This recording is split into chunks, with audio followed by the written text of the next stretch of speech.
La Antártida es el único lugar de la Tierra donde el siglo XXI a veces se comporta como si lo hubieran apagado. Tenemos satélites, mapas abiertos, cámaras que pueden distinguir huellas en la nieve. Pero en cuanto la conversación pasa al continente de hielo, la transparencia se rompe. En la cabeza emergen dos mundos completamente distintos. El primero es el oficial: estaciones científicas, disciplina, logística, ventanas meteorológicas, protocolos de radio, normas sanitarias, rutas estrictas y prudencia, porque un error sobre el hielo cuesta muy caro. El segundo es el no oficial: zonas cerradas, áreas donde simplemente no se puede, historias sobre hombres con traje, relatos de pilotos sobre objetos extraños, anomalías de satélite y la sensación de que algunos temas alrededor de la Antártida viven en un modo de susurro eterno. Y aquí surge la pregunta con la que casi siempre empieza la intriga de verdad. ¿Por qué alrededor de un solo continente hay tantas leyendas y por qué no mueren durante décadas? ¿Qué hay allí de tal naturaleza que incluso personas experimentadas a veces de pronto empiezan a hablar más bajo? Los rumores van en oleadas y se repiten como un motivo en la música. Ya en los años 30 del siglo XX, en conversaciones y entre bastidores, aparecen ideas de que la Antártida podría ser no solo hielo, sino un lugar donde alguien querría afianzarse para mucho tiempo. En el año 1946, Estados Unidos envía allí una gran expedición conocida como Operación High Jump. Según los planes debía durar meses, pero en la realidad todo se recorta de forma brusca. Oficialmente, el tiempo. Extraoficialmente, se encontraron con algo. En los años 80 y 90, en los relatos de pilotos militares, aparecen discos metálicos que saltan desde detrás de las cordilleras y desaparecen a velocidades que no se parecen a las de los aviones. En el año 2018, experimentos científicos con partículas y globos sonda dan señales extrañas que algunos interpretan como si vinieran desde abajo, como si parte de los acontecimientos ocurriera no sobre el continente, sino bajo él. Se podría atribuir todo a cuentos si en estas historias no aparecieran personas con profesiones que normalmente no aman el drama: pilotos, ingenieros, rescatistas, logísticos militares, grupos científicos. Esto no convierte las leyendas en verdad, pero sí las vuelve viscosas, porque la leyenda adquiere un portador que se parece a un testigo real. Y empezaremos por una de esas historias, la que con mayor frecuencia suena como la grapa que sostiene la mitad de los mitos antárticos. Estación desaparecida. En Marie Byrd Land. Hay campamento, pero no hay gente. Noviembre del año 1995. En los relatos aparece un avión de transporte militar C-130 Hércules, que despega de la base McMurdo, uno de los principales nodos de la logística estadounidense en la Antártida. A bordo van la tripulación y un ingeniero al que, en las menciones abiertas, llaman simplemente Brian, sin apellido, sin biografía. O bien es un intento de proteger a la persona, o bien es un signo de la capa legendaria, pero lo fijamos tal como está.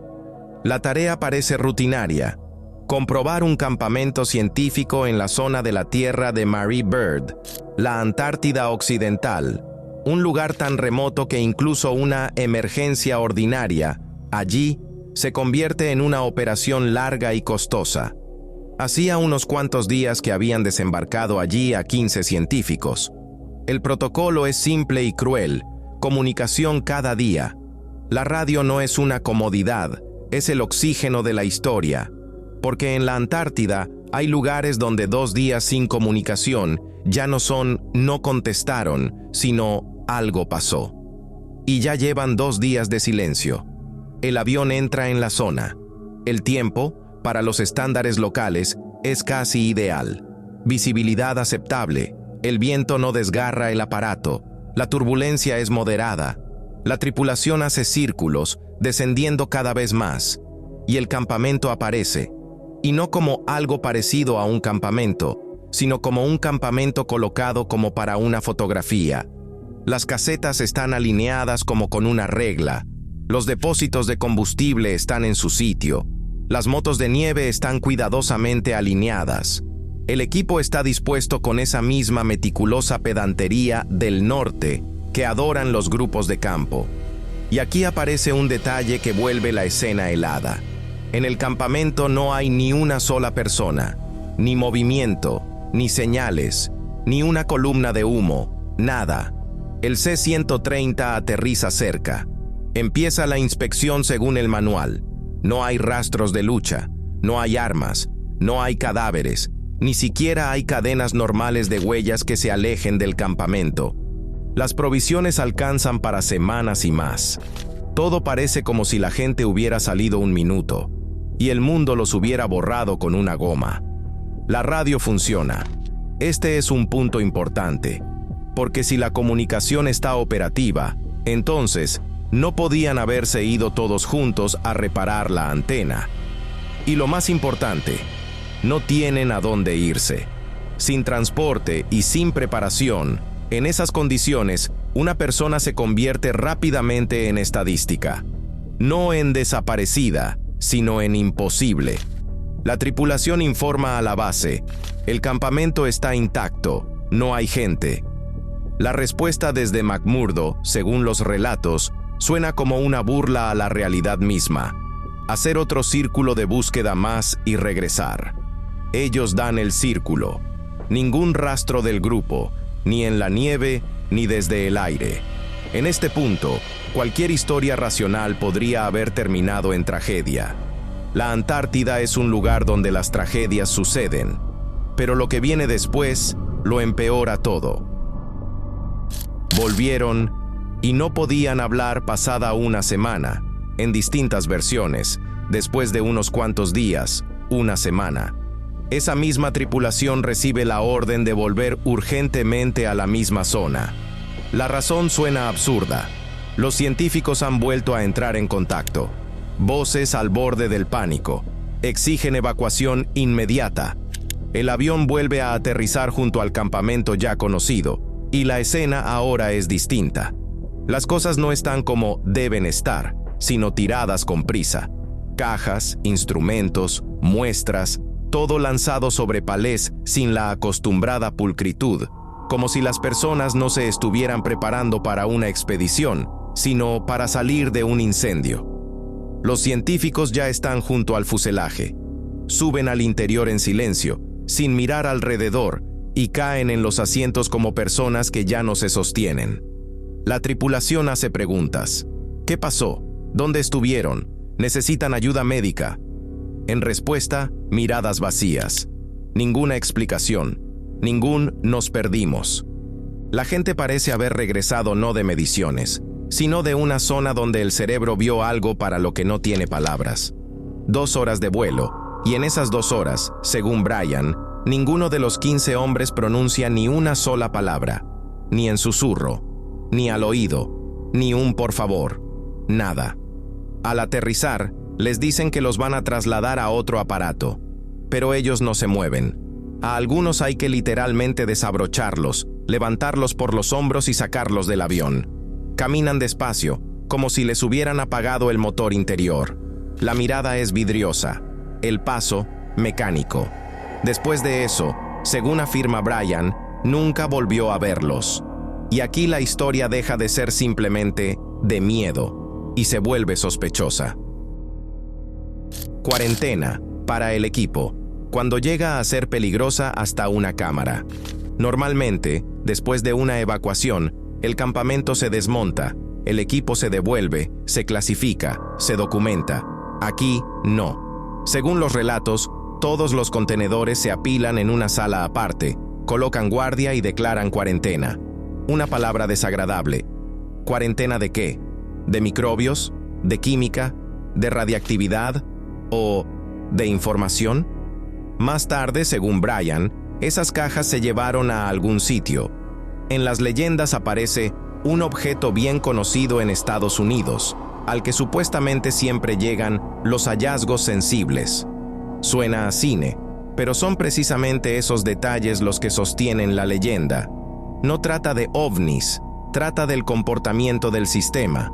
Porque si algo puede provocar pánico, se cierra, se retira, se congela. Y ahora quédense con esta idea: cerrar, sacar, obligar a callar.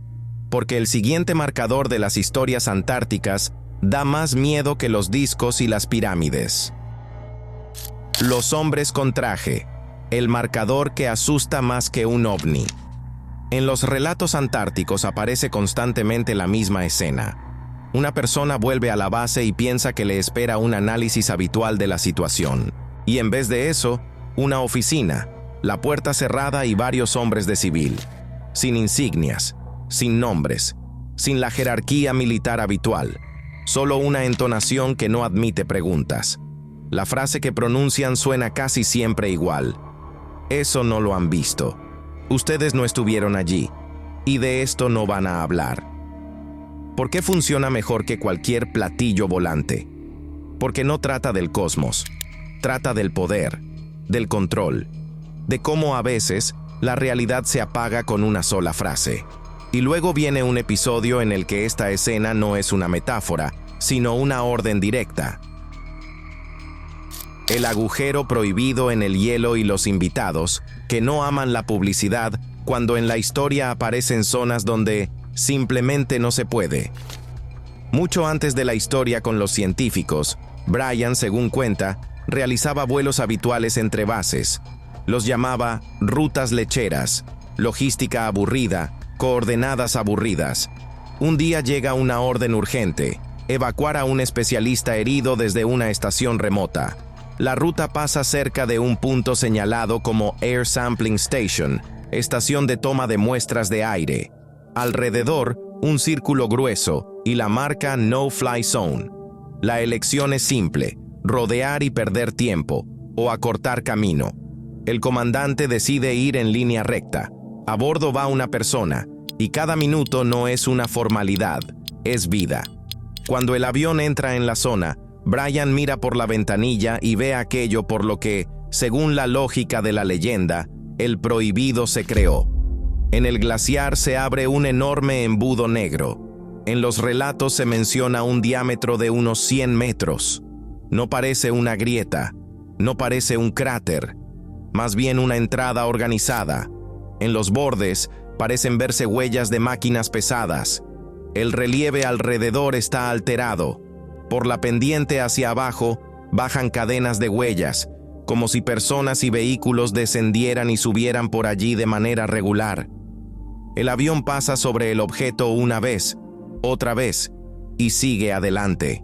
La evacuación se realiza con éxito, pero al regreso, la tripulación es llamada al mando. Y aquí la escena. En la oficina, un oficial y 2 hombres de civil. No se presentan, no aclaran nada, no discuten, hablan en corto. Eso no lo han visto. Ustedes no estuvieron allí. Allí no volverán a volar. De esto no van a hablar nunca. Suena a cliché, a guión, y precisamente por eso asusta. Porque en la vida real se habla así cuando se sabe que discutir es inútil. Y luego, un toque más que hace la historia pegajosa. La palabra invitados, que cambia la temperatura de la sala. Al cabo de un tiempo, Brian se encuentra en un complejo de cúpulas. Científicos y especialistas civiles comentan el vuelo hacia esa misma estación de toma de aire y dicen que van a encontrarse con unos invitados. Ante la pregunta directa, ¿qué invitados?, uno de los interlocutores, tras guardar silencio, responde: digamos que me dio la impresión de que no se trata de personas. Fíjense en cómo está construida esta frase. No declara «vimos extraterrestres». Deja una niebla. Pero esa niebla es la más peligrosa. No deja al cerebro cerrar la carpeta de lo aterrador y volver a la vida normal. Y ahora nos acercamos al siguiente peldaño de la leyenda, a ese en el que aparece la palabra que separa a la audiencia en «no lo creo» y «todo es posible», porque lo que viene después es una puerta. El octógono negro bajo el hielo. Operación de Fuerzas Especiales, año 2003. En los relatos, un despegue desde McMurdo, un grupo de fuerzas especiales, indicativo no oficial del comandante, Spartan 1, la leyenda oficial, reconocimiento en el glaciar Beardmore. Extraoficialmente, encontrar a un científico concreto, sacarlo a él y aquello que descubrió. ¿Por qué es importante y aquello que descubrió? Porque en historias de este tipo siempre suena un detalle inquietante. La prioridad no es la persona, sino los materiales, fotos, muestras, datos, todo lo que pueda fugarse. Cuando el grupo llega a las coordenadas, no ve un campamento. Del hielo sobresale la parte superior de un octógono negro que se eleva varios metros por encima de la superficie. La naturaleza puede crear formas extrañas, pero la simetría que parece arquitectura provoca en las personas una reacción inmediata. Esto no parece casualidad. El material, según las descripciones, es extraño. Algo entre metal y piedra. La superficie está tibia al tacto en pleno frío. En el perímetro, símbolos que recuerdan a la vez a jeroglíficos y a signos mayas, pero que no coinciden del todo ni con unos ni con otros. Y luego, un detalle que vuelve la historia casi física: una puerta gigantesca de unos 7 metros de altura. El comandante la empuja, y la puerta se abre demasiado fácil, como si estuviera equilibrada a la perfección. Y aquí cualquier espectador formula la pregunta correcta. ¿Quién construye una puerta gigantesca bajo el hielo? ¿Y por qué la hace para que se abra con facilidad? Algo así no aparece por casualidad. Calor dentro del infierno helado. Cuando la entrada no debería existir fuera. Temperaturas bajo cero, viento que corta la cara y aire que vuelve cada respiración erizada. Y dentro, según la leyenda, calor seco. Temperatura como en un interior. Los ojos se acostumbran a una luz suave verdosa y queda claro.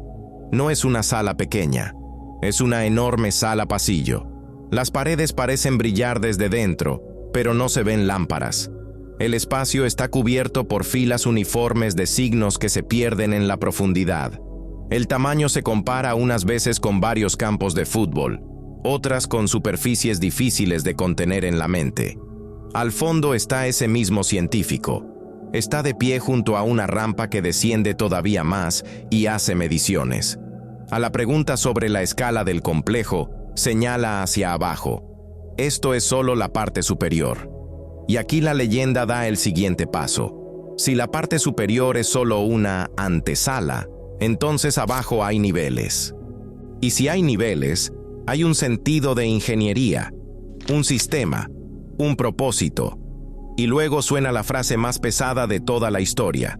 Los niveles inferiores supuestamente no están vacíos. Una persona razonable está obligada a pisar el freno. Sin pruebas, no se puede creer en tales palabras, pero precisamente por eso sobreviven. Es difícil verificarlas, pero imposible olvidarlas. Y ahora, si piensan que de aquí en adelante solo quedará la mística, se equivocan, porque después entra en juego la modernidad, satélites, mapas, física de partículas, y es allí donde las leyendas se vuelven especialmente peligrosas. Empiezan a agarrarse de hechos reales.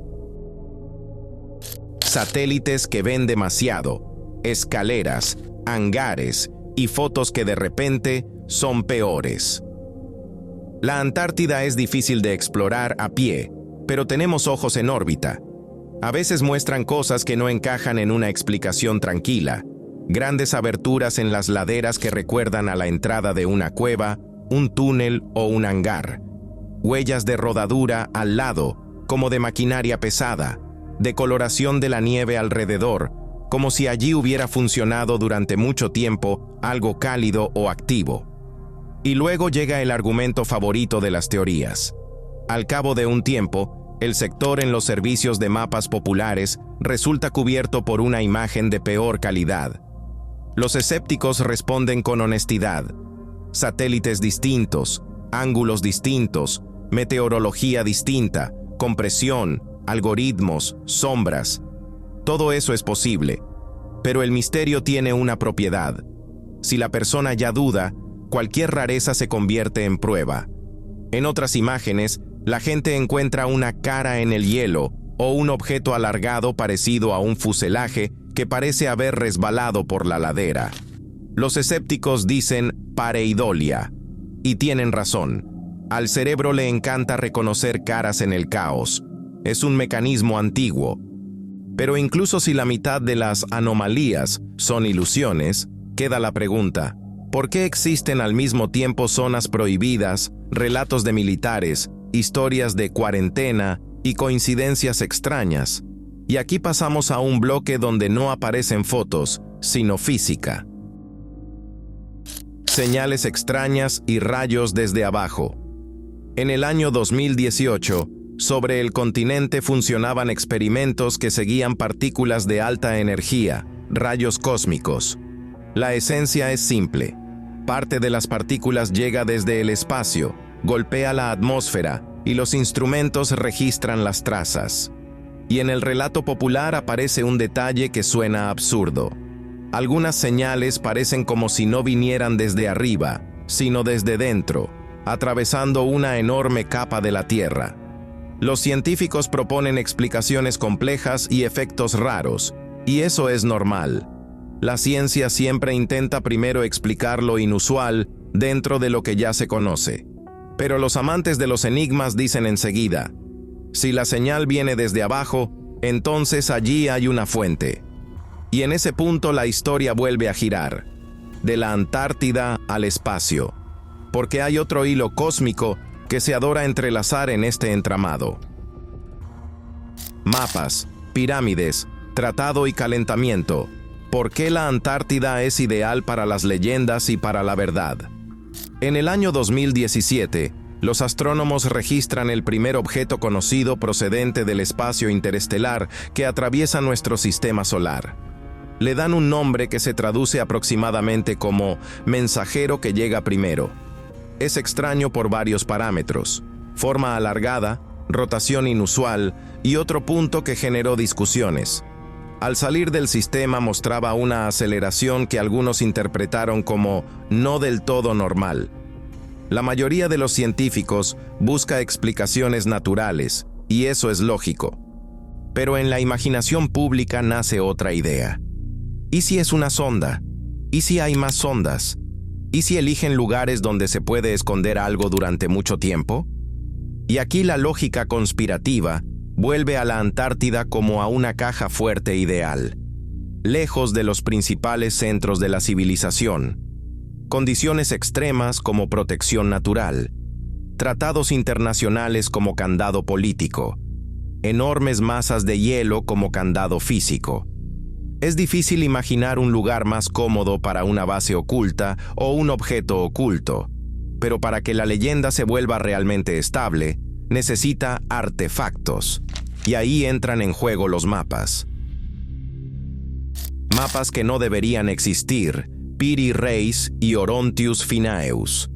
Según la versión escolar, la Antártida fue descubierta en el siglo XIX.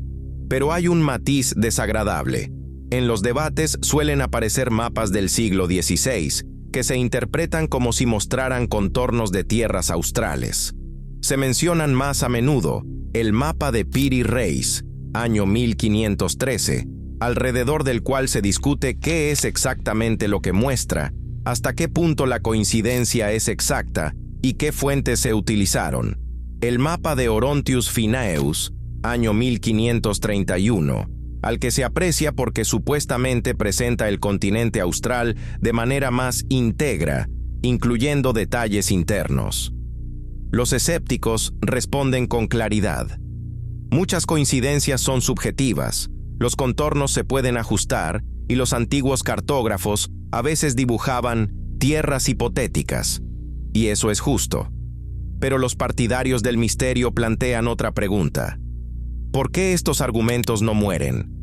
¿Por qué se vuelve a ellos una y otra vez, como si en ellos hubiera una incomodidad no resuelta?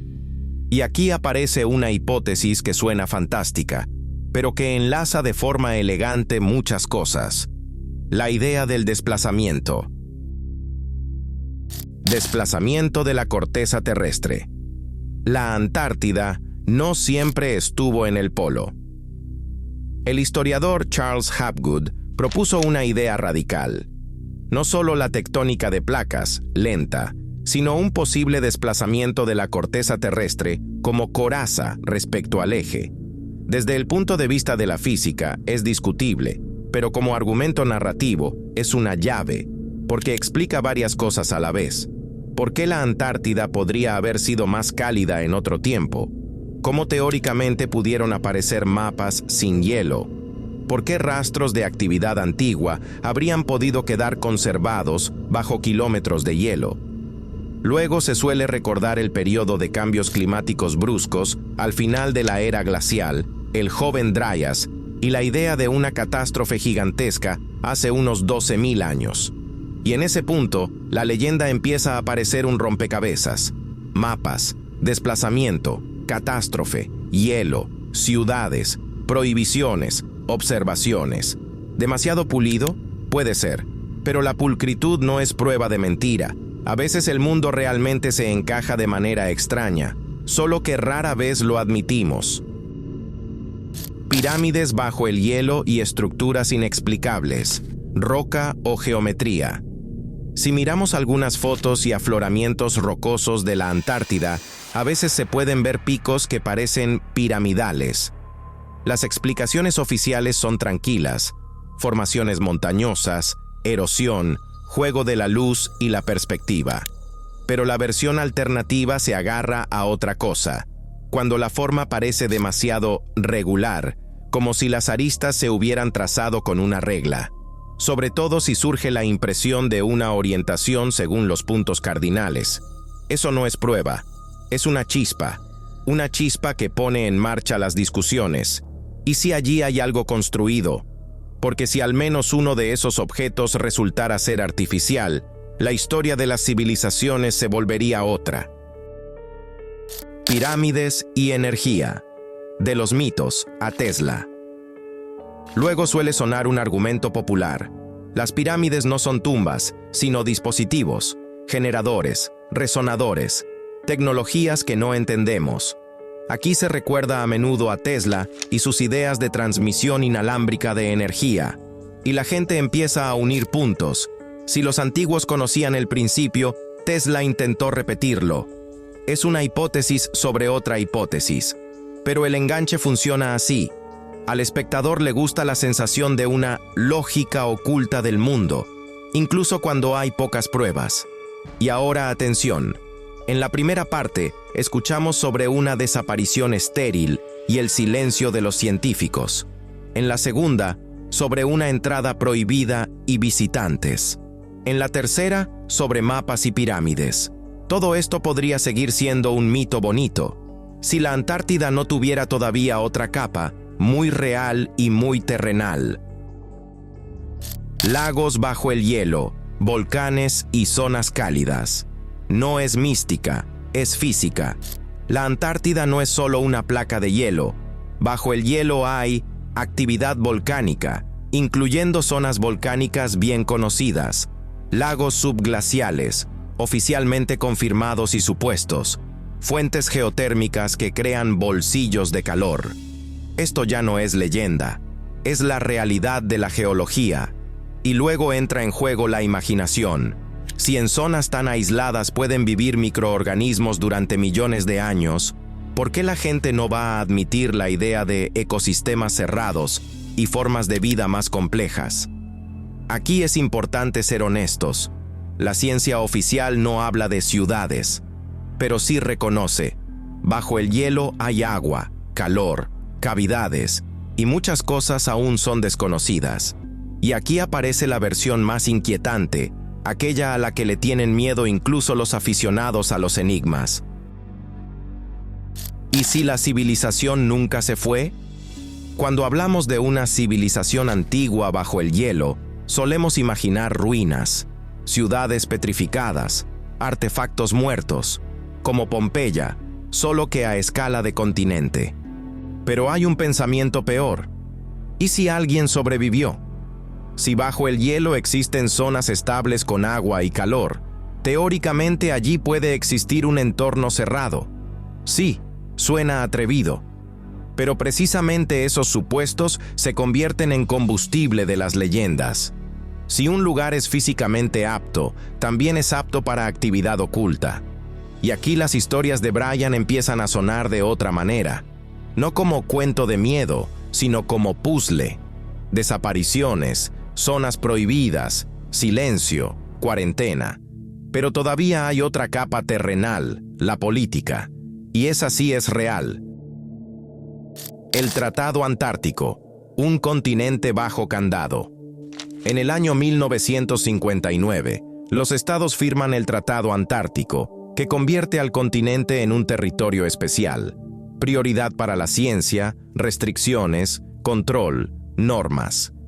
Sobre el papel, parece sentido común internacional, pero en la percepción de los amantes de los misterios hay un matiz.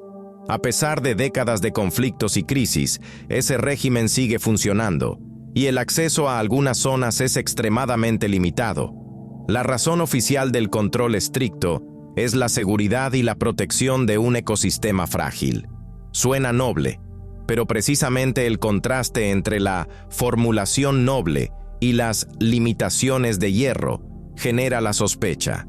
¿Y si no se trata solo de los pingüinos? No es de extrañar que en los círculos conspirativos viva una idea sombría. Algún día un gran conflicto empezará no por el petróleo ni por las fronteras, sino el día en que alguien decida romper las reglas de acceso a la Antártida. Y ahora viene el giro final, porque la Antártida tiene otra llave. Da miedo, pero es real. Calentamiento, amenaza o llave a los secretos. Por paradójico que parezca, la posible llave a los secretos de la Antártida es aquello que muchos temen, el calentamiento y el cambio climático. Incluso discutiendo las causas, el hecho sentido en el mundo es el siguiente. El clima cambia, los sistemas se vuelven más inestables. ¿Qué puede significar esto para la Antártida si las tendencias continúan? El hielo retrocederá en zonas concretas. Los lagos y cavidades bajo el hielo podrían volverse más activos en cuanto al movimiento del agua. Las zonas geotérmicas podrían manifestarse con más fuerza. Y lo principal, aquello que durante siglos estuvo cerrado, empezará a mostrarse. Por un lado, un escenario de catástrofe, nivel del océano, ciudades costeras, caos climático. Por otro, un escenario de revelación. Si bajo el hielo solo hay roca, las discusiones terminarán. Si hay ruinas, la historia habrá de reescribirse. Si hay algo activo, entonces la civilización humana de pronto dejará de ser el único jugador de su propia película. Suena sombrío, pero es precisamente la escala lo que hace que este tema sea tan pegajoso. Y con este trasfondo, no sorprende que la Antártida se haya convertido en el escenario perfecto para historias. Desde mapas antiguos hasta pilotos, desde lagos bajo el hielo hasta operaciones especiales, desde el agujero negro en el glaciar hasta la puerta dentro de una estructura cálida. Creer en todo esto o no es una cuestión personal, pero hay un detalle que resulta difícil ignorar. Muchos relatos, incluso cuando las fuentes no se conocen entre sí, giran alrededor de los mismos motivos. Zonas prohibidas, silencio inexplicable de las estructuras oficiales, la sensación de que bajo el hielo ocurre algo de lo que no se gusta hablar en público. Y ahora la pregunta es para ustedes, no para quienes miran de fondo, sino para quienes escuchan con atención. Si les dieran la oportunidad de mirar bajo el hielo de la Antártida y ver la verdad, pero con la condición de que ya no pudieran regresar, ¿se arriesgarían? Piénsenlo. Y escriban en los comentarios qué consideran más probable. ¿Simplemente nos encantan los rompecabezas de miedo? ¿O estas leyendas tienen un núcleo real demasiado incómodo para la publicidad? Si quieren una continuación, con el análisis de episodios concretos, mapas, hechos científicos reales o algo de lo que ya contamos antes en el canal, entonces apoyen el vídeo con una suscripción, un me gusta y un comentario con el tema que quieren ver en el próximo episodio. Gracias por ver y ahora mismo pueden echar un vistazo a estos videos que han aparecido en su pantalla.